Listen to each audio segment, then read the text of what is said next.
stand for the pledge. Ready, begin. I pledge allegiance to the flag of the United States of America and to the republic for which it stands, one nation, under God, indivisible, with liberty and justice for all.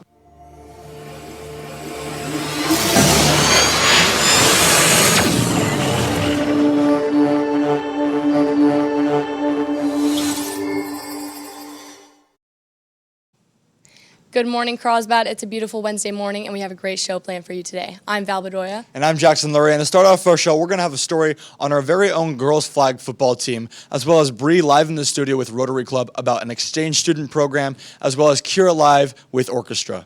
Yeah, we're also going to have Roy live with Girls Frost Cheer, Mia live on location talking about the powder game, and we're also going to have Shane on the Magic Window talking about the Marine Conservatory. With all that and more, here's CHSTV.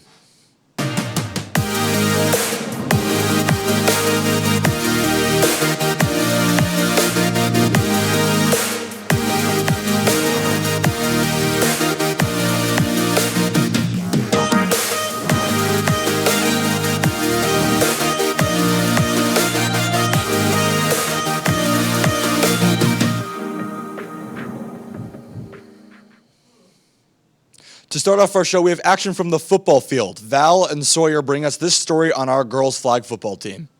This is Brett Ivy, the assistant coach for Carlsbad High School's girls flag football team. Bringing passion, strategy, and dedication, he plays a crucial role in shaping the team's success both on and off the field. Hi, I'm Coach Brett Ivy. I'm the assistant coach for girls flag football at Carlsbad High.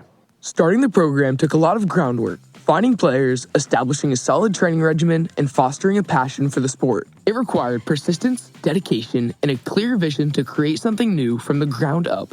So there were certainly challenges up front putting the program together, being that this was the first season that Carlsbad had decided to field a CIF team.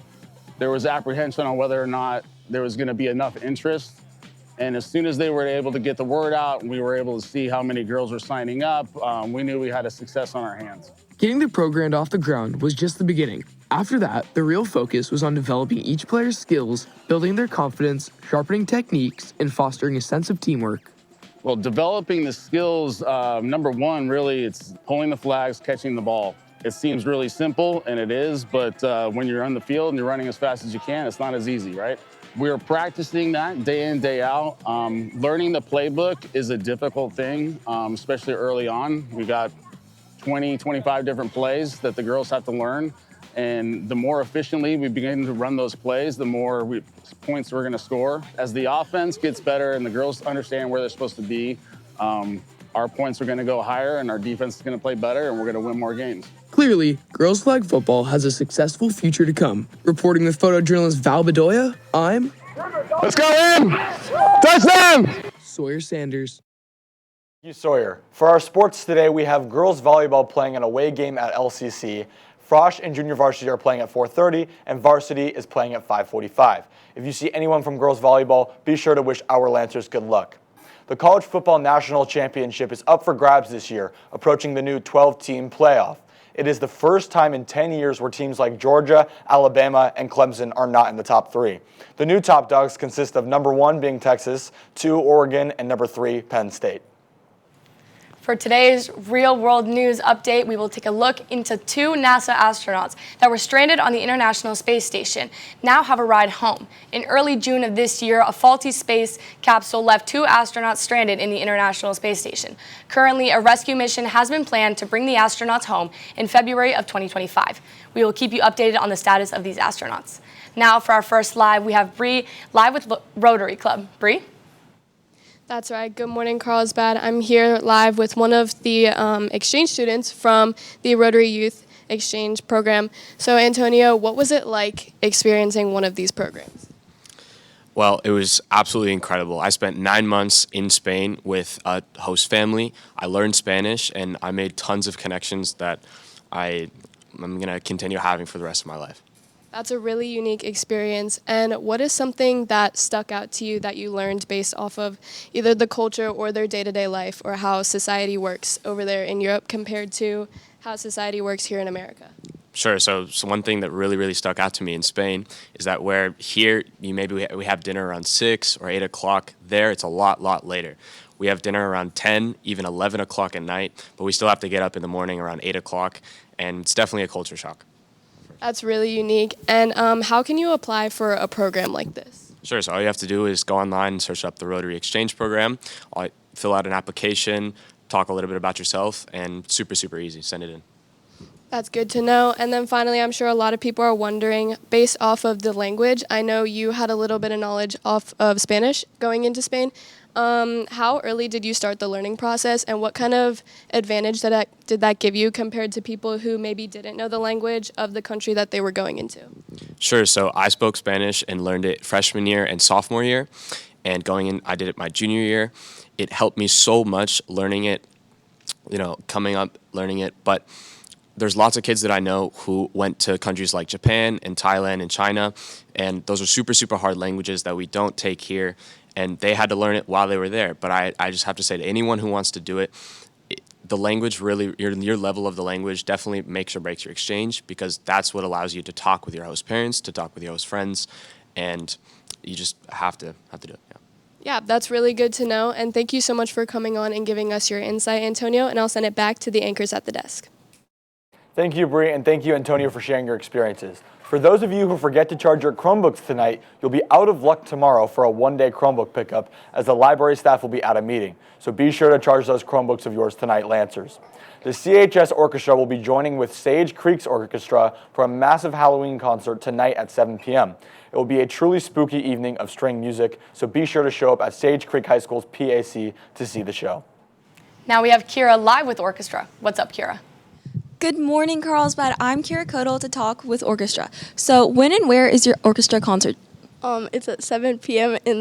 tonight in the PAC at Sage Creek High School. Sounds great. And what will you guys be doing? So it's a combined concert with Sage Creek High School. So yeah, that's cool. And what songs will you be playing? We're going to be playing a bunch of Halloween music, and you can buy the tickets from the link in our Instagram. That sounds awesome. And any shout-outs? String Orchestra Period 1. Von Hill. Developmental Psych Period 5. I'll send it back to the anchors at the desk. Thank you, Kira. Tomorrow there will be a fall-themed French Club meeting in room 6205 at lunch. Make sure to go check it out if you're interested. This year's College and Career Fair is being held at the Lancer Arena tonight from 6 to 8 p.m. It's an opportunity to learn about over 70 colleges from all over the country and career options. If you need volunteer hours, you can sign up to help break down the event to receive 2 hours of service time. Sign up to help at chsaptsa.org/volunteer. In other news, we have the amazing Roy Kane live with our very own Frosh cheer team. What do you have for us, Roy? Good morning, Lancers. Roy Kane here. Like you said, Jackson, with the Frosh cheer team. Let's just go through and meet them. What's your name? Sophia. Addie. Malia. Okay, first off, when and where is the game this week? We have a game tomorrow at 6 at Torrey Pines High School. Awesome. And what have you guys been doing to prepare, getting ready for this big game? We've been practicing stunts and cheers. Awesome. And finally, what are you going to go out and do and showcase to all the people? We're showcasing our cheers, also supporting breast cancer awareness. Awesome. And any shout-outs? Shout out Period 1 Miss Catlett and Faustina. Shout out Kaylin Dodge. Shout out Coach Kate and Kaylee Hungate. Lancers, make sure to come out and support at Torrey Pines and cheer on your Frosh cheer. Lancers, I'm going to send it back to the desk. Thank you, Roy. The Rotary Club of Carlsbad will be holding an informational meeting about their international youth exchange programs on Tuesday, October 22nd at the Lagoon Discovery Center from 6 to 7 p.m. Purple Out is an all-inclusive event to raise awareness for the individuals with Rett syndrome. The event will be held during lunch on October 29th near the ASB room. There will be a performance from our Lancer Dancer team, music, Best Buddies booth, games, and prizes. Make sure to wear purple on October 29th to show your spirit for Rett Syndrome Awareness Month. Lancers, if you drive yourself to school and struggle to find parking, please remember not to park in the staff parking lot on Basswood, the parking lot right outside of the football field. Heading over to the football field, we have Mia on location to give us some information about this week's home football game, which could potentially be the last one of the year. What's up, Mia? Everyone. Good morning, Carlsbad. I'm Mia Torres here with Johnny from ASB, and he's going to tell us about our upcoming football game. Yeah, this Friday we have our last home game of the season. It's going to be pink out, so make sure to show up and support. That's great. And what's so special about this game? Yeah, this Friday we're going to be throwing our powder. It's a great tradition that we have here at school, and it's going to be pink, supporting Breast Cancer Awareness Month. And what etiquette should we know going into this game? Yeah, the main etiquette that we want everyone knowing is that during the fourth quarter we're going to be handing out these pink bags, and when we hand them out we want to make sure we're pouring the powder into our hands and not just throwing the bag up. And once we do throw the powder, we're not throwing it behind us or in front of us, but straight up. Okay, and can you do a demonstration? Yeah, of course.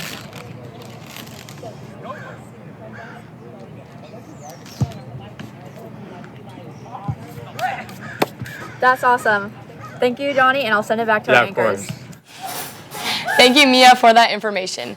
Next, we have Shane on the Magic Window talking about the marine conservation waters of the coast of Santa Barbara. Shane? Good morning, Carlsbad. I'm Shane Hinshaw, and I'll be talking about the Chumash Marine Sanctuary. The Chumash Marine Sanctuary is one of 17 national sanctuaries. It encompasses over 4,500 square miles, as it's one of the biggest of the 17. Indigenous people have lived on California's coast for over 10,000 years. The sanctuary will bring protection to cultural resources, ancient village locations, and marine animals that live on the coast. Making the sanctuary has been in debate for over 30 years, but finally, it is estimated that it will be complete by the end of the year. The sanctuary will bring protection from things like oil drilling and other harmful practices. It will make room for education, community engagement, and research. That's all I have for you, Lancers, and I'll send it back to the anchors at the desk. Thanks, Shane. Tomorrow, CHSTV will be off air for the earthquake drill, but we will be back on air on Friday, where the new episode of Doubt Us will premiere. Tune in on Friday and watch that episode of Doubt Us. Make it a great Lancers, and we'll see you Friday.